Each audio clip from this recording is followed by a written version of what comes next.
हम आज यहाँ सुनाई दे रहा है?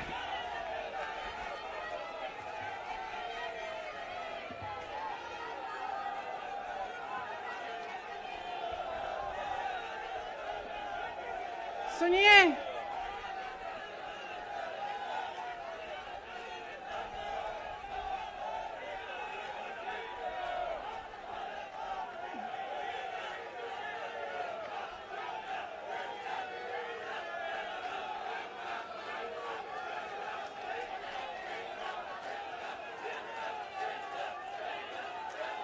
अब बोलूं? इजाजत है? मेरे यूपी के भाइयों, बोलने दो।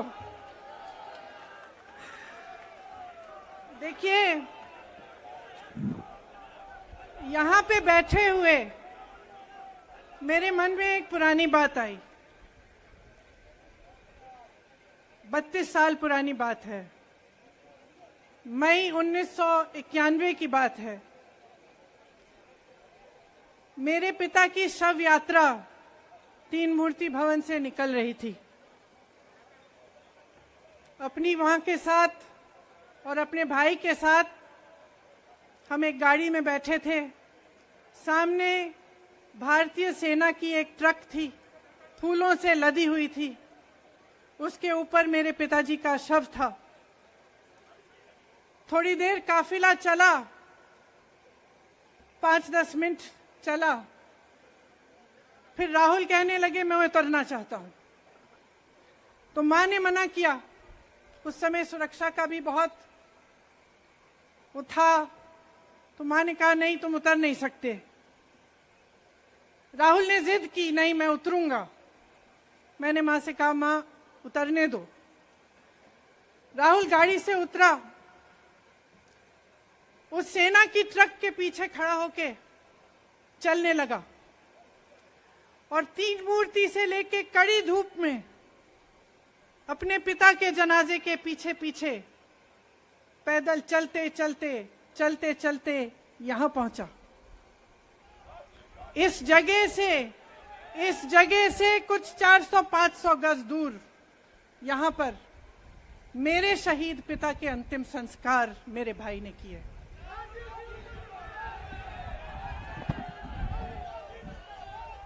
सुनिए, वो चित्र मेरे दिमाग में अभी भी है, मेरे मन में है। मेरे पिता का शव इस तिरंगे झंडे में लपेटा गया था। इस तिरंगे के नीचे मेरे पिता का शव था और उसके पीछे चलते चलते मेरा भाई यहां आया। उस शहीद पिता का अपमान भरी संसद में किया जाता है। उस शहीद के बेटे को आप देशद्रोही कहते हैं, आप मीर जाफर कहते हैं, उसकी आप मां का अपमान करते हैं। आपके मंत्री मेरी मां का अपमान भरी संसद में करते हैं। आपके एक मुख्यमंत्री कहते हैं कि राहुल गांधी को पता भी नहीं है कि उनका पिता कौन है।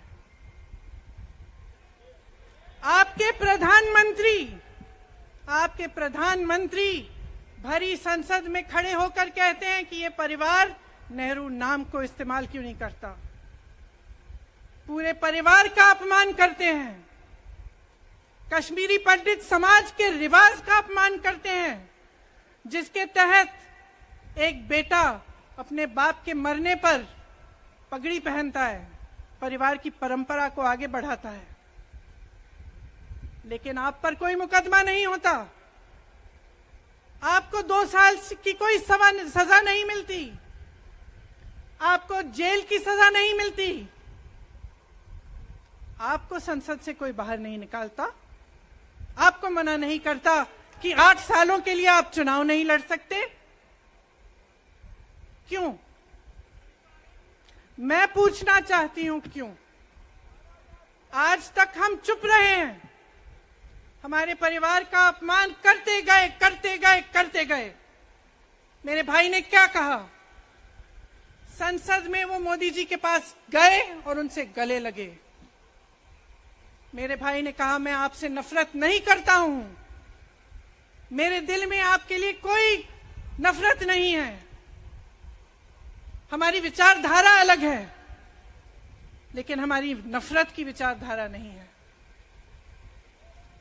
तो मैं पूछना चाहती हूं, एक आदमी का कितना अपमान करोगे, कितना अपमान करोगे? क्या यही है इस देश की परंपरा? आप परिवारवादी कहते हैं, तो भगवान राम कौन थे? भगवान राम को वनवास में भेजा गया, उन्होंने अपने परिवार, अपनी धरती के प्रति अपना धर्म निभाया। क्या भगवान राम परिवारवादी थे? क्या पांडव परिवारवादी थे कि वो अपने परिवार की संस्कारों के लिए लड़े? और हमें क्या शर्म आनी चाहिए कि हमारे परिवार के सदस्य शहीद हुए इस देश के लिए, कि इस झंडे में उनका खून है, इस धरती में उनका खून है, इस देश के लोकतंत्र को मेरे परिवार के खून ने सींचा है। और जो सोचता है कि हमें अपमानित करके हमें डराएंगे, हमें धमकाएंगे, जो सोचता है कि तमाम एजेंसियों को लगाकर हम पे छापे मारकर हमसे कुछ भी कर ले, हमको हमें डराएंगे, वो गलत सोचते हैं। हम डरने वाले नहीं हैं। हम और मजबूती से लड़ेंगे। हम इस देश के लोकतंत्र के लिए कुछ भी करने के लिए तैयार हैं। इस देश के लोकतंत्र को, इसकी नींव कांग्रेस पार्टी के महान महापुरुषों ने डाली है। कांग्रेस पार्टी लड़ी इस देश की आजादी के लिए, और आज भी इस देश की आजादी के लिए ही लड़ रही है। कभी कभी मैं सोचती हूं, मुझे समझ में नहीं आता कि पब्लिक क्या सोच रही है। क्या देख नहीं रही है क्या हो रहा है? क्या आपको दिख नहीं रहा है कि आपकी सारी संपत्ति लूटी जा रही है, एक आदमी को दी जा रही है, गिने चुने उद्योगपतियों को सब कुछ दिया जा रहा है? किसकी संपत्ति है? ये राहुल गांधी की संपत्ति है, ये आपकी संपत्ति है। ये पीएसयू किसके हैं? किसके लिए बनाए गए? आपके लिए बनाए गए, जो ऐसे एक के बाद एक इनको बेचे जा रहे हैं, दिए जा रहे हैं। इसी से तो आपका रोजगार आता है। छोटे उद्योगों से, छोटे व्यापारियों से आपका रोजगार आता है। किसी बड़े अडानी से नहीं आता। रोजगार नहीं देते, छीनते हैं आपका रोजगार। तो आप समझ क्यों नहीं पा रहे हैं? आप गैस के सिलेंडर के लिए 1000 रुपए दे रहे हैं, और यहां आपकी सारी संपत्ति किसी को सौंपी जा रही है। राहुल गांधी जी ने क्या कहा? अरे कौन सा इतना बड़ा जुल्म कर लिया कि आपसे 2 सवाल पूछ लिए, जवाब नहीं दे पाए ना, घबरा गए। और जो अहंकारी होते हैं, तानाशाह होते हैं, क्या करते हैं? जब सवालों का जवाब नहीं दे पाते तो पूरी सत्ता को लेकर जनता को दबाने की कोशिश करते हैं। जो सवाल उठाता है उसको दबाने की कोशिश करते हैं। आपने कभी सोचा है, आंखें खोलिए, आपने कभी सोचा है कि ये पूरी सरकार, ये सारे मंत्री, ये सारे सांसद एक आदमी को बचाने की क्यों इतनी कोशिश कर रहे हैं? इस अडानी में है क्या कि इसको आप सारी संपत्ति दे रहे हो देश की? 20 हजारों करोड़ शेल कंपनियों में इनके हैं, और आप इन पे इंक्वायरी नहीं कर सकते? ये अडानी है कौन कि आप सब उनका नाम उठते ही बौखला जाते हैं और उनको बचाने में लग जाते हैं? देखिए, आप इस देश के देशवासी हैं, ये देश आपका है, ये लड़ाई आपकी है। आज तमाम नौजवान बेरोजगार क्यों हैं? हम इश्तिहार तो देख रहे हैं, होर्डिंग देख रहे हैं, मदर ऑफ डेमोक्रेसी लिखा है, कहते हैं कि हमारी अर्थव्यवस्था बहुत तेजी से आगे बढ़ रही है, तो इतने नौजवान बेरोजगार क्यों हैं? तो जहां जहां हम जाते हैं बेरोजगार नौजवान क्यों दिखते हैं? इतनी महंगाई क्यों है? इतनी महंगाई क्यों है? क्या आप इतने बड़े काम कर सकते हो लेकिन एक गैस सिलेंडर का दाम कम नहीं कर सकते? आप छोटे व्यापारियों की मदद नहीं कर सकते? आप रोजगार नहीं बनवा सकते? तो फिर आपकी सरकार किस काम की है? लोगों को दबाने के लिए है या अडानी जी को आगे बढ़ाने के लिए है? तो आज ये समय आ गया है कि हमें गंभीरता से सोचना पड़ेगा। ये सरकार पूरी कोशिश करती है कि आपका ध्यान भटकाया जाए। अब आप सोचिए, कन्याकुमारी से कश्मीर तक एक आदमी चला, उसके साथ लाखों लोग चले। क्या पैगाम लेके चला? किस लिए चला? उसके दिल में क्या भावना थी कि लाखों लोग देश भर से उससे जुड़ के चले? समता, एकता की भावना थी। आज आपके सारी मीडिया, आपके सारे मंत्री, आपके सारे सांसद, आपके सारे कार्यकर्ता कह रहे हैं कि राहुल जी ने विदेश जाकर देश का अपमान किया, राहुल जी ने एक वर्ग का अपमान किया। क्या एक आदमी जो कन्याकुमारी से लेकर 5000 किलोमीटर कश्मीर तक चल के ये रोज रोज कहता है कि इस देश को एक होना चाहिए, सबको समान दृष्टि से देखना चाहिए, क्या ये आदमी देश का अपमान कर सकता है? क्या ये आदमी एक वर्ग का अपमान कर सकता है? तो ये आदमी क्या कर रहा है? ये आपकी आवाज उठा रहा है। ये क्या कह रहा है? कह रहा है कि गरीबों को अपना हक दो, नौजवानों को अपना हक दो, महिलाओं को अपना हक दो। यही तो कह रहा है। और हक क्या है?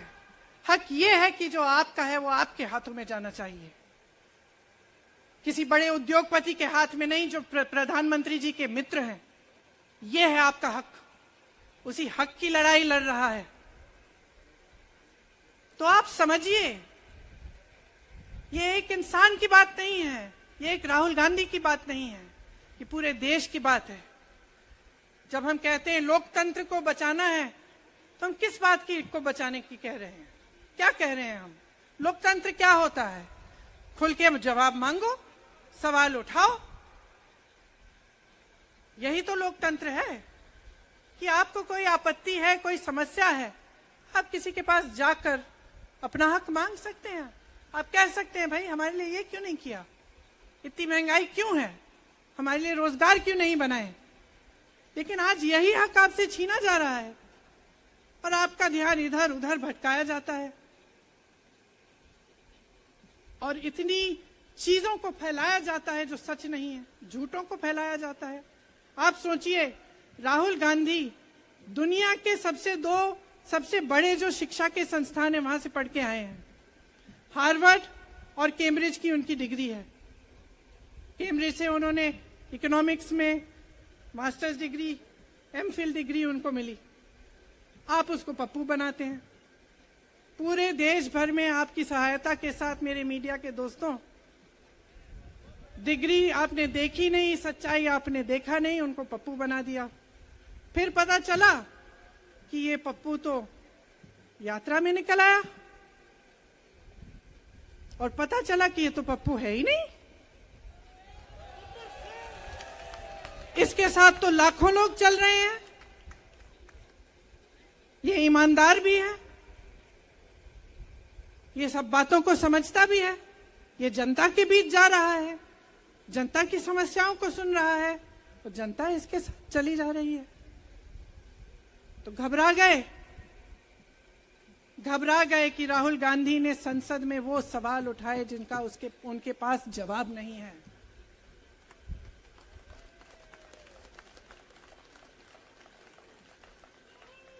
क्या किया सुन लीजिए।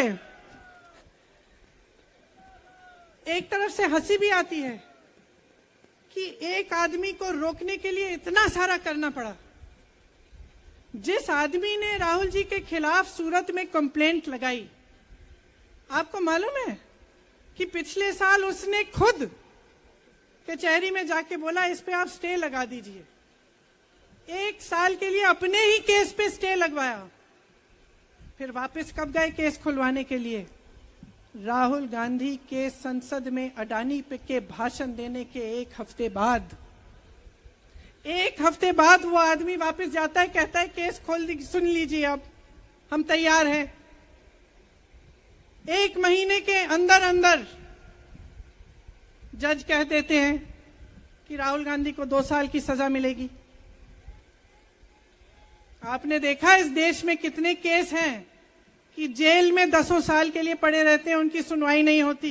ये तो सुनवाई भी फट से हो गई, जजमेंट भी फट से हो गई, सजा भी फट से हो गई। और आपने कह दिया अगले दिन कि 8 सालों के लिए ये चुनाव नहीं लड़ सकते, संसद से बाहर कर देंगे इनको। वाह वाह वाह वाह वाह वाह, बहुत धैर्य है आप में। अरे कायर हैं, कायर है इस देश का प्रधानमंत्री। लगा दो केस मुझ पर, लगा दो केस मुझ पर, जेल ले जाओ मुझे भी, लेकिन सच्चाई ये है कि इस देश का प्रधानमंत्री कायर है।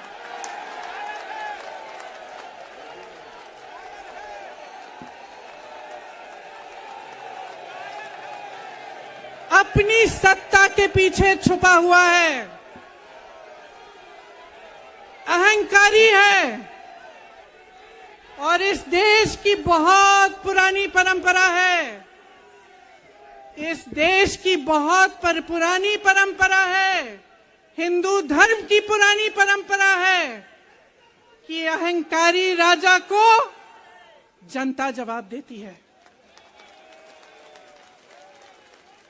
और इस देश की बहुत पुरानी परंपरा है कि अहंकारी राजा को ये देश पहचानता है। मेरे परिवार ने मुझे एक चीज सिखाई है कि ये देश दिल से बोलता है और दिल से सुनता है।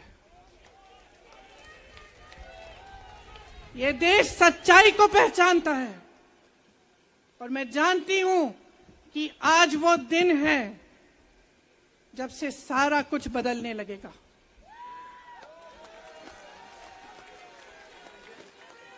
मेरे मीडिया के साथियों, मैं आपसे कहना चाहती हूं, बहुत हो गया है, बहुत हो गया है।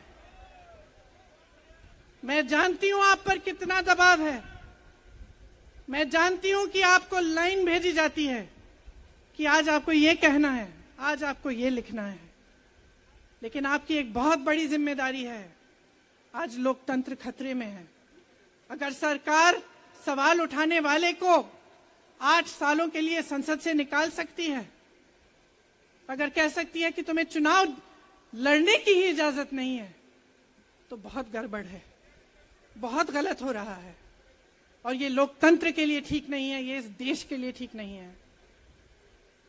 जब आप पत्रकार बने, शुरू में जब आप काम के लिए आए, तो आपके दिल में भी ये होगी बात कि देश के लिए मैं सच्चाई बोलूंगा, मैं सच्चाई बोलूंगी।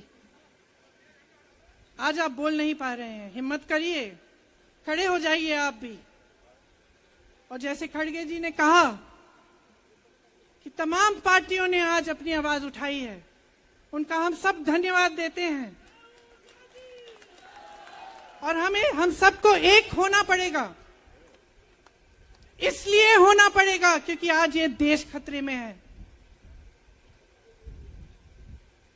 आज इस देश की सारी संपत्ति एक आदमी को सौंपी जा रही है और उस आदमी को बचाने के लिए पूरी सरकार खड़ी हो जाती है। बहुत गलत हो रहा है। अगर आज मेरे भाइयों और बहनों आप इसको पहचान नहीं पाएंगे तो इस देश को बहुत खतरे में डाल देंगे। इसीलिए यहां खड़े हुए महात्मा गांधी जी की समाधि के कुछ ही गज दूर खड़े हुए मैं आपको याद दिलाती हूं कि कितनों ने इस देश के लिए अपना खून बहाया है, कितनों ने इस देश की धरती, इस देश की आजादी के लिए अपना खून बहाया है। ये अफसर हैं यहाँ तैनात खड़े हैं, इसी तरह से इनके भाई सरहद पे खड़े होते हैं हमारे लिए, आज भी अपना खून बहा रहे हैं। क्या इसके लिए? क्या अडानी जी के लिए? कि अपने देश के किसान के लिए, अपने देश के गरीब के लिए, अपने देश के छोटे व्यापारियों के लिए, महिलाओं के लिए, अपने बच्चों के भविष्य के लिए हम सब अपनी जान देने के लिए तैयार हैं। तो मैं आपसे आग्रह करती हूं, मेरे देशवासियों, आंखें खोल लो, समय आ गया है, डरो मत। राहुल गांधी के शब्दों में डरो मत, इनका सामना करने का समय आ गया है। एकजुट हो जाओ, सामना करो, इस देश की सच्चाई को उभारो, इस देश की एकता को बनाए रखो और इस देश को आगे बढ़ाओ। जय हिंद, जय हिंद, जय हिंद।